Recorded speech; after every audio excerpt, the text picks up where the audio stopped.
Good morning, good afternoon, good evening. We are back with the predictions, this time for the Eastern Conference of the NBA. I hope everybody's having a great week. You guys have been killing it on the videos here recently, view-wise. When it comes to the NBA reactions of the highlights, we've been having some blocks here and there, but I'm still going to continue to post no matter what of these reactions, because I want to talk to you guys about the teams, how they're doing, how the teams are doing when it comes to the Pacers, the Grizzlies, just any team, and again specifically any team that you guys would like me to watch reactions to or have a discussion about. Leave your comments down below, and I will talk to them about each team that you guys want to discuss about. And as you can tell, you guys are able to see the play-in teams and 11 through 15. And again, when it comes to a lot of these teams, any teams really in any circumstance could fall even further than what I'm predicting. Also, you guys, everybody has the right to sit with their own opinion, and leave your comments down below of what you're playing, or not playing, but the playoffs / predictions of the season, how it's going to go at the end of the season.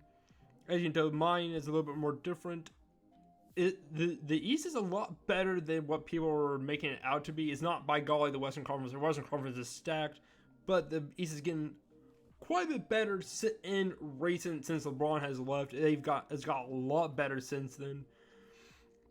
But we'll get right into 11 through 15. The bottom three teams you could mix and match, because two of them are actually, all three of them are in a rebuild.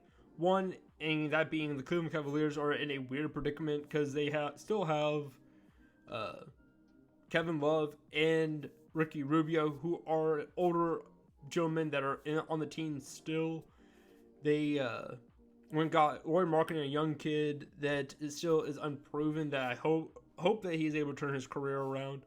They got a young stud in Evan Mobley. They could possibly win Rookie of the Year. There are a lot of rookies in recent that are going to have a chance to be able to win Rookie of the Year. This is a stacked rookie class. I love the rookies in this year's class. But the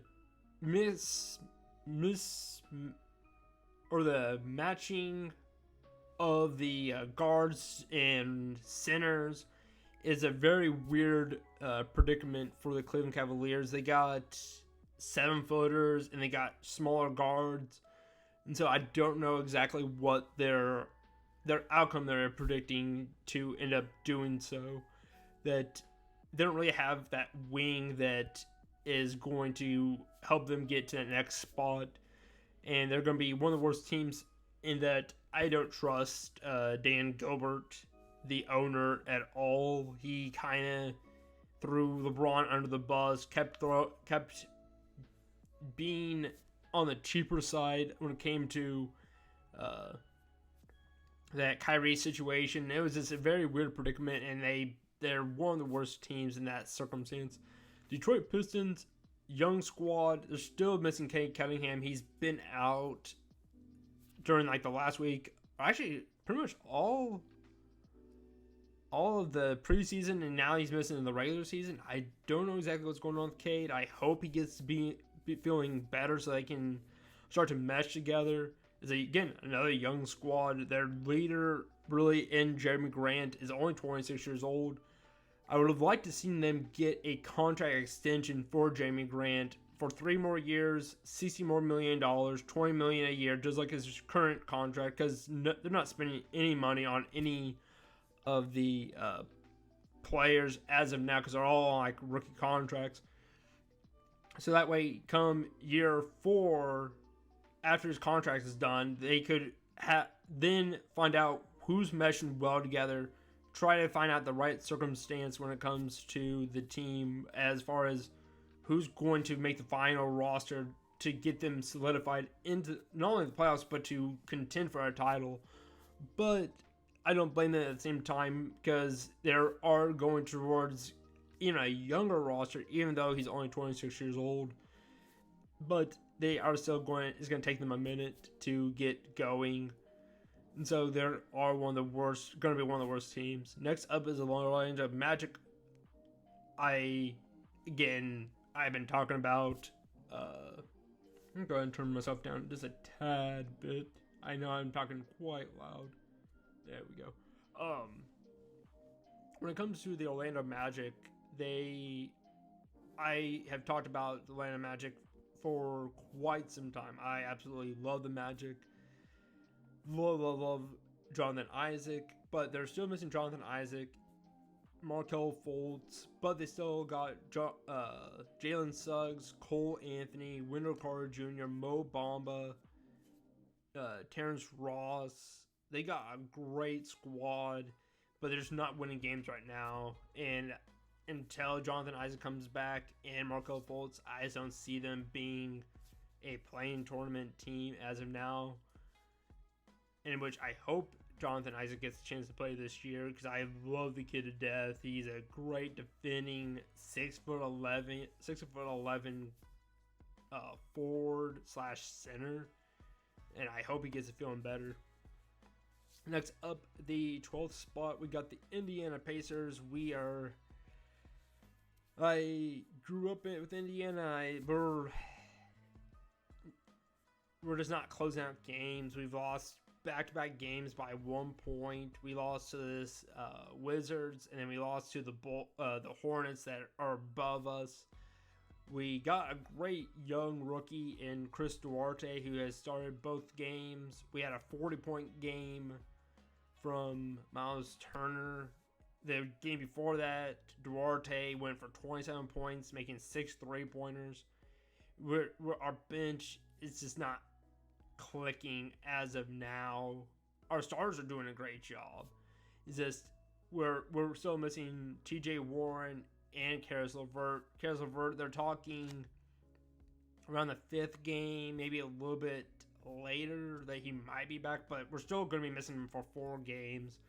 And there's talks that TJ Warren won't be back until January, so I don't know what exactly is going on with us, but I have us at 12. Next up is the 76ers. I want to have them higher. I want to have them higher than the Hornets, but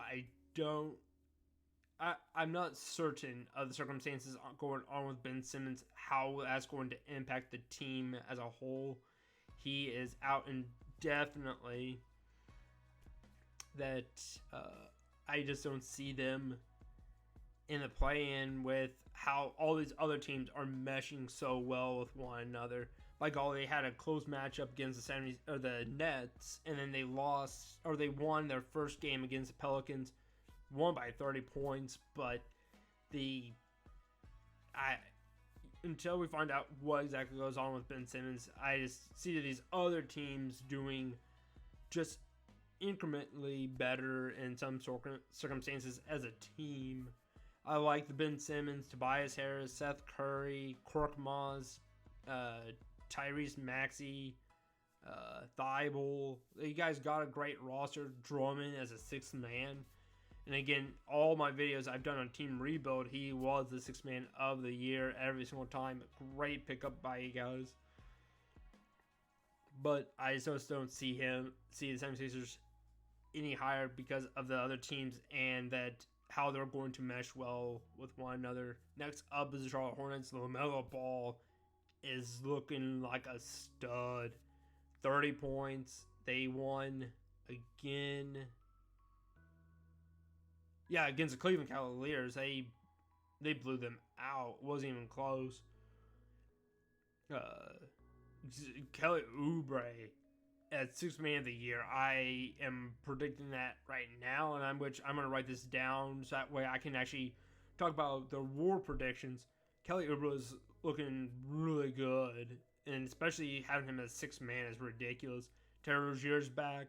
You got LaMelo, Rozier, Gordon Hayward, Miles Bridges, and Mason Plumlee starting. You got PJ Washington, Kelly Oubre.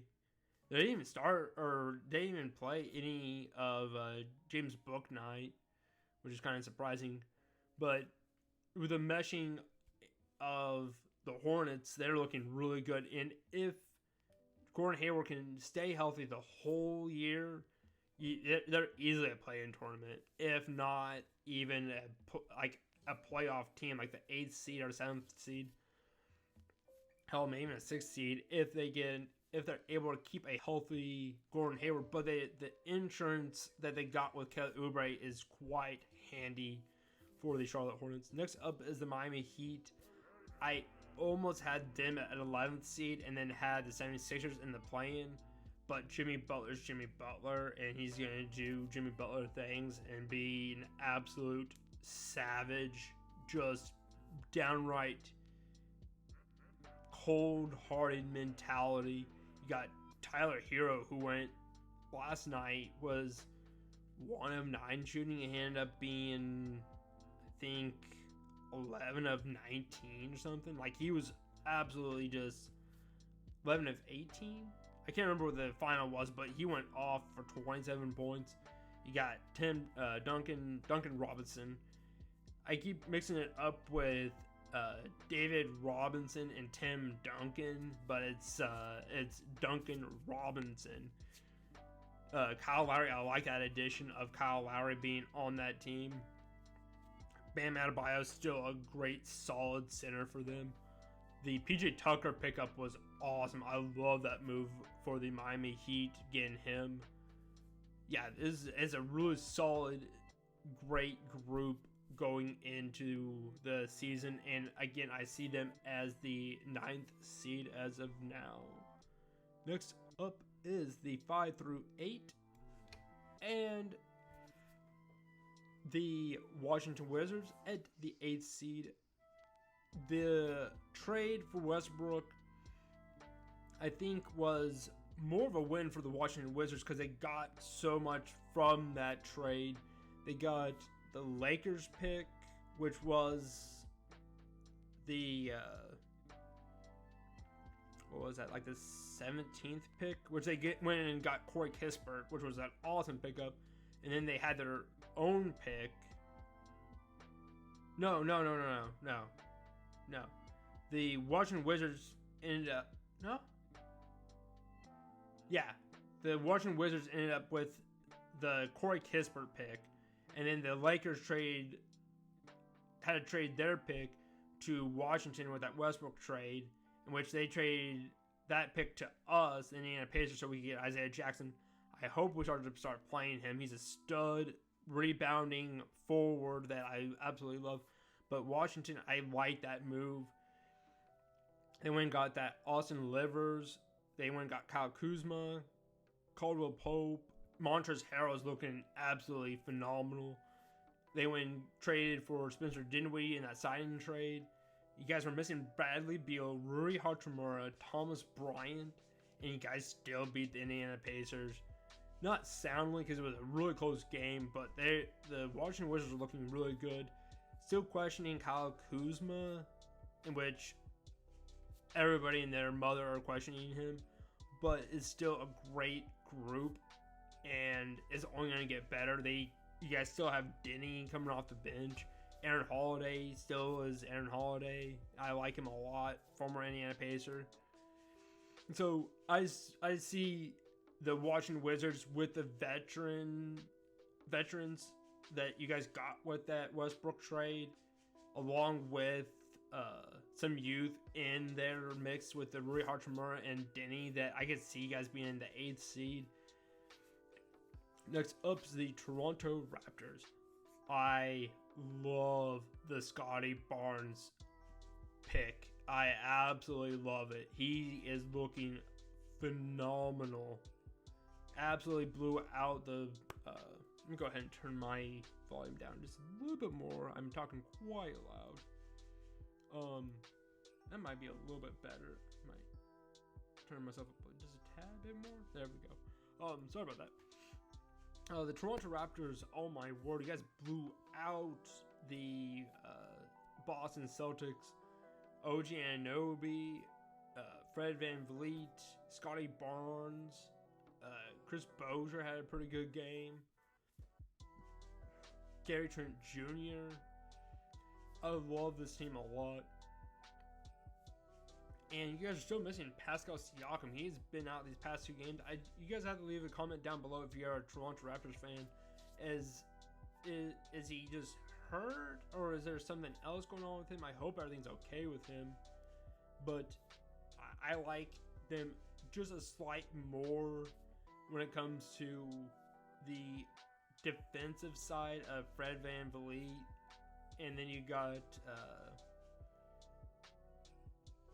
a great defense. You have a really good defensive team that can help lock down a Washington Wizards versus Washington, who pretty much everybody is more offensively great.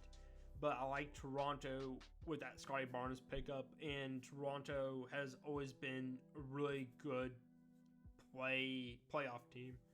Next up, which this time last year they end up not making the playoffs, barely missed the play-in tournament. Yet if it wasn't for Zach LaVine and the COVID, he got pulled from being able to play that last game during the regular season. That they would have had the opportunity to get that into the play-in tournament, but sadly it didn't happen. But as you can tell, the Chicago Bulls are fifth to me as a prediction. Lonzo Ball, Caruso, kept Kobe White, which I love. Great guard that comes off the bench that is just a walking bucket.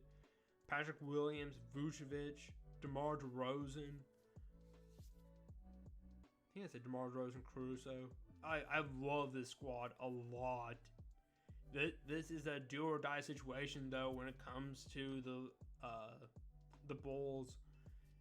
If they are able to get to the 5th seed, maybe even the 4th seed, I could see Zach LaVine wanting to come back and say, let's run this back. I feel like we can get us even further to be like a 3rd seed, maybe even a 2nd seed, because he wants that momentum of progression. And yeah, Nikola Vucevic and Zach LaVine and Vucevic that are on their last year of their contracts, that this is a do or die situation that if they were to not even make the play-in tournament, that they might fall out of the they might lose Zach LaVine and Vucevic is what I'm trying to say. My brain was tinkering too much as all the other teams we have talked about recently. I hope for the Bulls' sake that they actually can make it into the playoffs, but we'll see. As of now, I have them at the 5th seed. Next up is 4 through 2nd. We'll go ahead and just finish off and show off all the teams, and we'll talk about them, because once we have 2 through 4, you guys will only have one team left, and which, as you can tell, is the Milwaukee Bucks as of now in 1st place. And we have 2 through 4, 2nd being the Atlanta Hawks, the Brooklyn Nets, the Boston Celtics, and the New York Knicks at the 4th seed. And so we'll go again from 4th through 1st and talk about them real brief, and then we'll finish off this video. New York Knicks, not a bad pickup for how very little you have spent on Kemba Walker. He's still Kemba Walker, just an absolute stud. Julius Randle is showing that he's worth that contract extension he got, in which he even left some money on the table just so he had the opportunity to go and get some other players to surround him and the New York Knicks. Derrick Rose is a great player still, and he's going to be till the end of his career a great player, and he's even better off the bench. Emmanuel Quickly is a stud. He's kind of like Jamal Crawford, Lou Williams, great off the bench player. If he really wanted to, he could probably go to a lot of teams and be like a starter. He'd be unbelievable. RJ Barrett, I don't know how he's doing this year, but I hope he can continue to make strides for the future. And I know New York fans are a big fan of their rookie. I can't remember what his name is. I cannot remember it. But You guys are really happy that you ever get him. And I think like the 28th pick in the draft or something. Because you guys had an earlier pick, but you guys kept trading back, and you guys got a lot of picks for just trading back a couple spots. So you guys are looking good when it comes to the draft. But I see all these other teams that they got a lot of star power that they can just take over, and I'm questioning the New York Knicks that yes, you guys will probably make like a top 4 seed, at the worst being like an 8 seed. Pretty much 2 through 8, I could see them being in any of that range. The question is, come playoffs, what exactly is going to happen? The New York Knicks choked during the playoffs, but by golly, you guys are great in the regular season. We'll see, but as of now, I got the New York Knicks at 4, number 4, 3, 1, 2, 3, 4, 5. Oh, wait a second. Sorry about that. Hold on a second. There we go. There they are. 5th. Then 4th, being the Boston Celtics. I do apologize about that. Boston Celtics at 4. Jason Tatum, just being Jason Tatum, was able to take the Brooklyn Nets to a game 6 this past year. Yes. And at worst 5, he dropped like 40 points a game, pretty much minimum. I know he had a 50-point game, and I want to say even no, he didn't have a 60. But Jason Tatum is a stud. Missing Jaylen Brown. I'm gonna do myself a little bit of a favor. Yeah, I'm questioning the Marcus Smart. He went 0 for 6 shooting. I don't like. I loved him in college. I loved Marcus Smart in college. He was an absolute stud. I just don't know how well he's going to do going forward. And I don't know how. You guys got, again, any Boston Celtics fans, let me know down below. Which I'll probably even look it up myself, of how Dennis Schroeder is doing for you guys. The Al Horford is not a bad trade for. It's still, I mean, he's getting older. He's about a year older than me. I just don't know how well it's going to work out with the Boston Celtics. Robert Williams is still a great young player. But outside of all the pieces that are unique, you can't go wrong with the Jaylen Brown, Jason Tatum combo, in which that's why I want to put them at 4. But the Marcus Smart, the guard positions are kind of rough. It's not looking the best when it comes to that circumstance. But outside of that, I mean, it's a great team. But I like the New York Knicks when it comes to their guards, and that they've still got a great forward in Julius Randle. At 3, we got the Brooklyn Nets, and why I have them at only 3 is the facts of what's going on with Kyrie Irving, in which everybody has the right to their own opinion to who they are, as to why I don't want to go into politics, I don't want to do any of this, but he's not able to play for his team because he has not got the vaccine.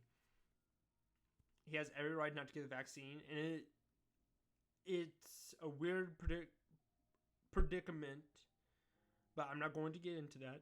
But in which I'd rather us not talk about the vaccine. Let's not go into the comments talking about the vaccine. Let's not do this. Let's talk about basketball alone. So you gotta have no Kyrie. James Harden and Kevin Durant are looking like Kevin Durant, James Harden, they're superstars. Yet they've gotten hurt in the past couple of years. They've been getting hurt more often. They haven't had that chemistry. This past year, they only played not even 30 games together, and by God, when they did play games together, they were absolutely tearing it up together. But I'm questioning the health and the questions down the road as to why I have them at 3, along with their defensive scheme. That they're not a great defensive team whatsoever. They got Nicholas Claxton.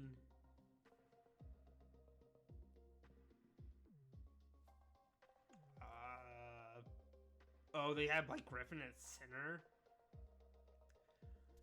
Paul Millsap's a great power forward center. LaMarcus Aldridge is a great power forward center. The teams are absolutely amazing. It's just the health, the age, and the defense is what I question the most as to why I have them only at 3. By golly, again, I wouldn't be surprised if they would be maybe even second or even first. 1 through 3 is definitely the spots that I could see them being in, but down the road, I just see the Brooklyn Nets' age and health as the biggest question marks. Down the road is why I have them at 3. Next up, the Atlanta Hawks. Atlanta Hawks fans, to Trae Young, who has said that he's been disrespected. The Hawks are being disrespected. I love your team so much. The re-signing of him, Trae Young, the re-signing of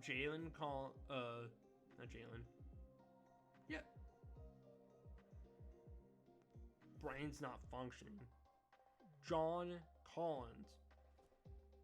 Ooh, my brain's not functioning on that one. I don't know why.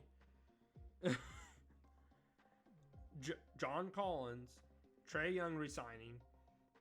When resigned Lou Williams. When resigned Clint Capella.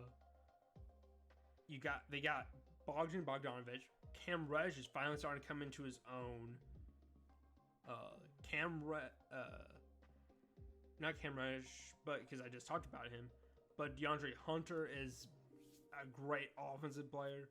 The draft picks of Sharif Cooper and Jalen Johnson was huge. I love those moves so much. And then you still have Danilo Gallinari coming off the bench with Lou Williams, Jalen Johnson, and Sharif Cooper. Oh my word. They're deep. They're one of the deepest teams in the league by far. I love. And the Sharif Cooper is a great backup point guard because whenever Trae Young would come out of the game, they went like negative 20. They gave up 20 points to the 1 point that the Atlanta Hawks would score. They would give up 20 points to 1 point. It's like it was awful whenever Trae Young came out. This makes it much easier so Trae Young can actually go and sit down and actually rest. And the Sharif Cooper draft pick was huge. Atlanta Hawks easily take 2. I love the Atlanta Hawks so much. And last and certainly not least, the Milwaukee Bucks, the defending champions, as one of the reasons as to why I have them at first. They were able to keep Drew Holiday. They went and they got the three superstars in Drew Holiday, Chris Middleton, and Giannis Antetokounmpo. I don't want to be like Mr. Flight Reaction, be like Akumpo. Not Antetokounmpo, but Akumpo. I love you, Flight. But yeah, I got them at the first seed. The defense that Drew Holiday brings with Giannis being some of the best defending guards, the Chris Middleton being the Robin to the Batman. I love the dynamic that the three bring as a team.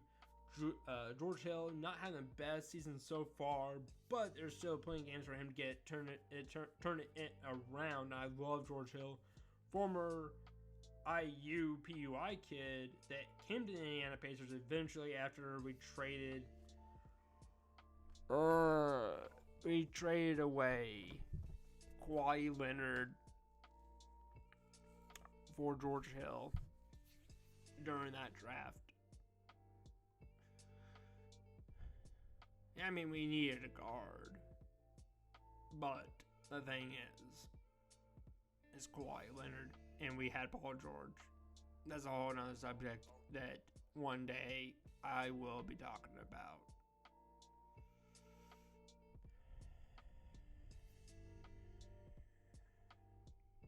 Anyways.